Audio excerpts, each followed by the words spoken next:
I have got a special treat for you, and I mean quite literally. I told you 2025 was going to be a little bit different, and today I'm moving away from a truck video, and I'm going to teach you guys how to make this special batch of Drive the Globe ice cream. My name is Michael LADDEN. After visiting over 120 countries on 5 continents, I made the bold decision to sell all of my possessions and become a full-time nomad more than 4 years ago. Currently, I am traveling in my self-built ex-Army overland expedition truck, complete with a KTM motorbike, bicycles, kayak, a one-wheel, and all the essentials needed to explore this incredible planet we call home. Join me as I share my adventures and stories from around the world.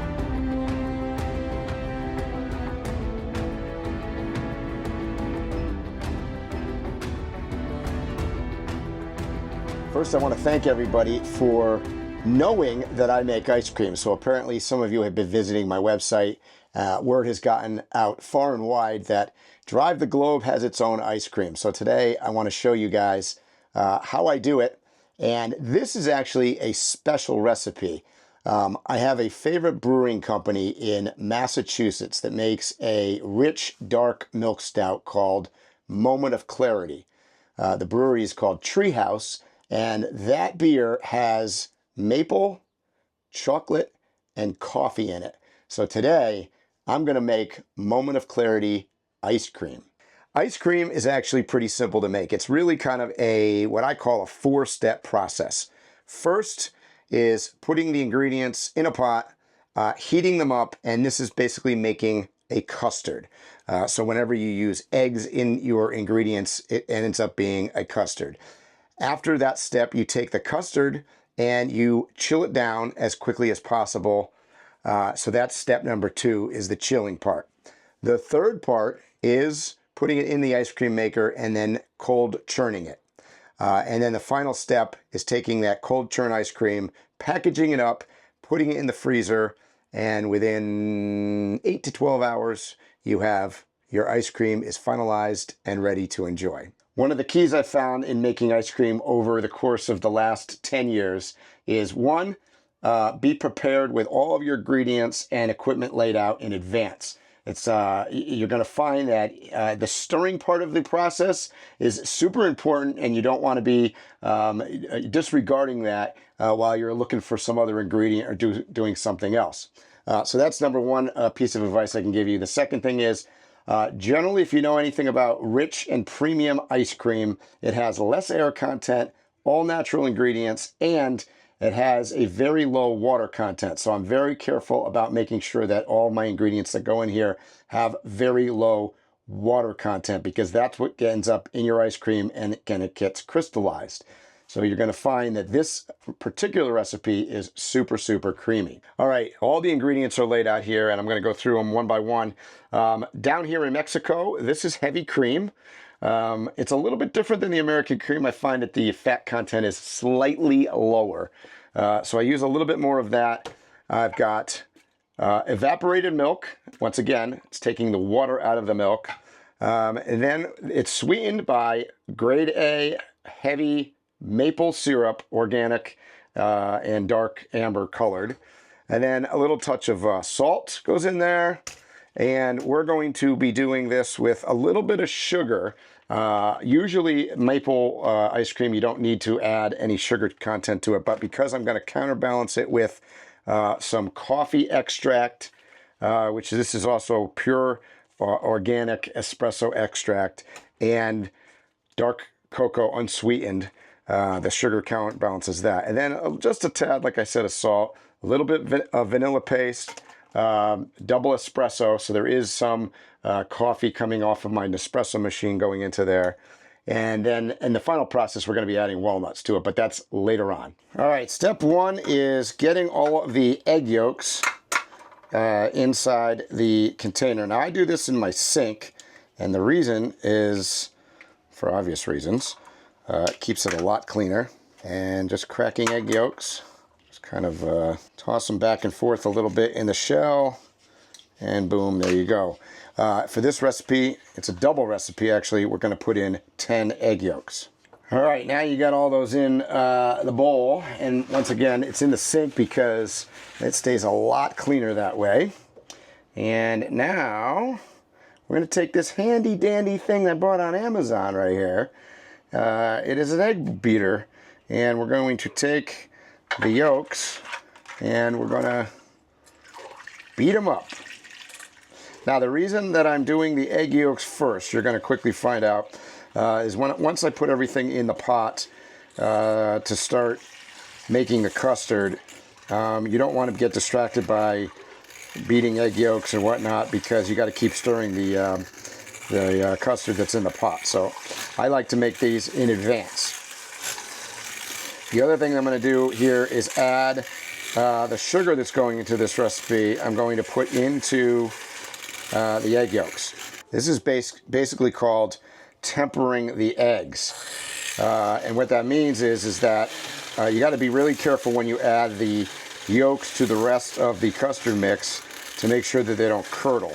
And the sugar creates a protein that basically protects the egg from cooking too much and curdling. So when they get this nice yellowish, kind of bright yellow color, you know that you've got it mixed up pretty good, and then I'm going to add the sugar. All right, I use baker's sugar. And the reason I use that is it's ultra fine, so it breaks down quicker in the mix. And we're going to mix this in while we keep going. Be super careful when you're doing this part of it, because let me tell you, take it from somebody that has done it. If you don't pay attention, this is why I'm doing this first and by itself, and you lift up this egg beater, you can get a lot of egg on your wall. It's pretty super exciting. All right, so the first thing that's going to happen now is I'm going to put in 2.5 cups of maple syrup onto the stove top. And I'm putting that in first because, believe it or not, you want the maple syrup to be as strong as absolutely possible. So I actually boil it down slightly and reduce it. So you're taking 2.5 cups of this wonderful maple syrup. There is 2. And we don't have our half cup thing out, so we're going to go half a cup there. So that's 2.5 cups, and fire up the oven, and we're going to cook that. So basically, we're going to stir that up a little bit, and as soon as it starts getting a little bit frothy, that's when it's reducing, and then we'll start adding the rest of the ingredients to make the custard. Okay, as you can see, I am stirring the maple syrup, and it is starting to get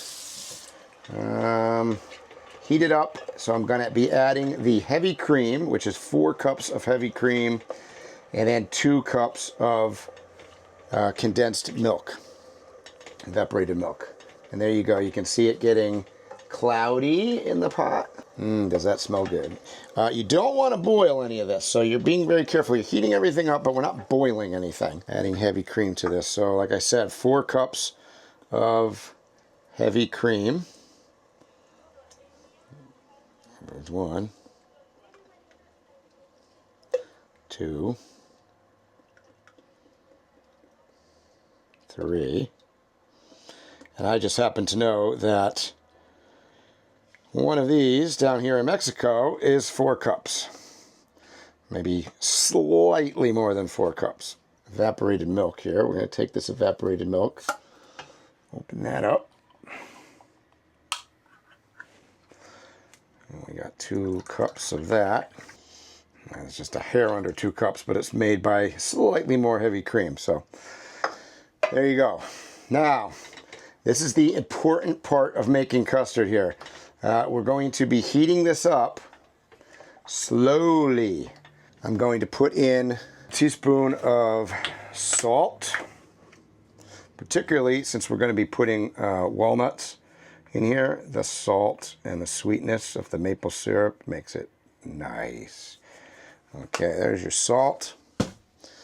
And we put 1 squeeze of vanilla bean paste in. You're gonna ask why? Well, that's what I do. I've always been doing that. Basically, all ice cream is vanilla ice cream with flavors. And this is a double batch, meaning each batch inside of my Breville ice cream machine yields roughly 36 ounces of ice cream. So this is a 72 ounce batch. Once this comes to temperature, meaning where it gets just under, I would say about 180 degrees, just under boiling, is when we're going to add. I actually shut the burner off. I find it easier with a gas stove, that it's easier to control. So I just turn the gas off, and then I will slowly add the egg yolks to this. You ever wonder, why is it that America is like the only country in the world where eggs are refrigerated and kept in a refrigerator? It's weird, huh? All right, so we're getting there. I'm going to add the coffee into this now. I'm going to do two things. One, I'm taking this little pod here and putting that in my Nespresso machine right behind the camera. And that is going to yield some super espresso. And then on top of that, we put 6 spoons of coffee extract. So this is all natural espresso extract, actually. And that's what's going in there. The reason I don't use all coffee is, once again, you have to be really careful with your water content. All right, cheers, everybody. Putting that coffee in there. And then we're going to put 1, 2, 3, 4, 5, maybe a little more because there's a little spillage. 6. I think we're pretty close now. I'm going to put the chocolate in after I put the egg yolks in. So we're going to get this right up to temperature. The most important thing of ice cream making is the stirring. Okay, as you can see here, it is right under boil. It's all sort of frothied up a little bit. It's looking for the egg whites now. So I just shut the gas off on my stove. So, by the way, this whole thing took about, I don't know, it depends on how much you got in the pot, but I would say this is about 15 minutes it's been going. Once I put the egg yolks in, you've got about 8 to 10 minutes of continuous stirring to get it to the proper custard, and you're going to see what that looks like. You can see my spoon right now. If I pull it out, it just rolls off of it. The custard will not look like that. In crappy ice cream, by the way, they use like seaweed and carrageenan and all sorts of chemicals and goops to kind of bind the ice cream. We use real eggs. So like I said, we're going to do this slowly while stirring. Once again, the heat is still off. And we're just going to do it nice and slow because you do not want the eggs cooking. That is the key to this. My moment of clarity ice cream here has got 3 major ingredients: maple and coffee, which are in here already, and we're going to be adding the chocolate next. Let's fire up the gas, keep it at a fairly medium to low gas setting, and continuously stir. Putting in 4 spoons of chocolate.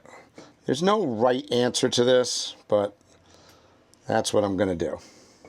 I smell chocolate and maple and coffee, so that's a good sign. Okay, we are getting towards the end of the stir down. You can see I have what I'm going to call the figure 8 approach. If I lift my spoon up here, you can see how it's much thicker. It's way more custardy looking. And almost all of the chocolate is pretty good, pretty dissolved in the mix now. And that's it. We're now going to pour it into the containers. And here we go. We're going to slowly pour the custard into the containers. There's nice consistency. Get the towel in it, that's good. You'll notice that my batch measurements are just about perfect for these two. Having made so many batches, I know that they just fit in. I put the lid on these right here and put them in the freezer.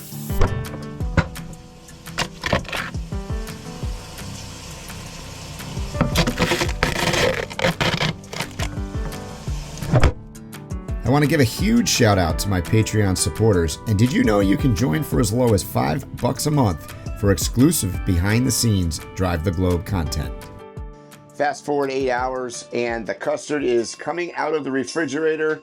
You hear the bell dinging. That means my Breville ice cream churner is up to temperature.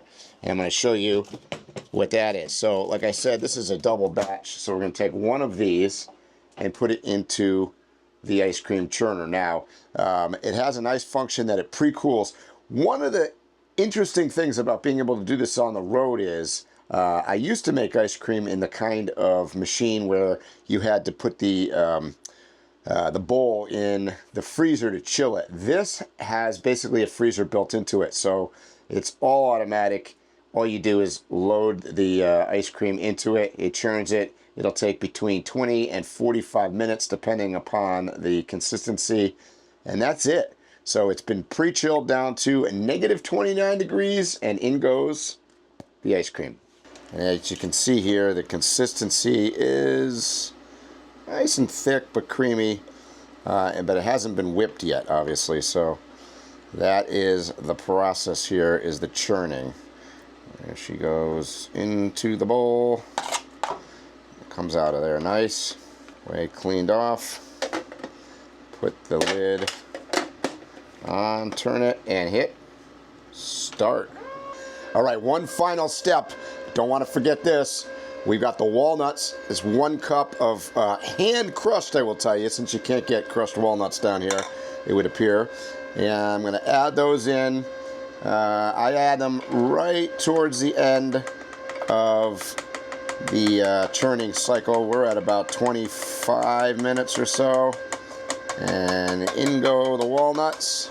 So that is the completion of the ice cream making process. Just waiting for the final bell to go off here, and we are then going to put it in these nice little cute 4-ounce Drive the Globe containers, put that in the freezer, and we'll be ready to eat in a matter of hours. Once again, I thank you guys so much for watching the channel. I know it's a little bit of a change up than watching the orange truck this week, but we will see you again for another video next week.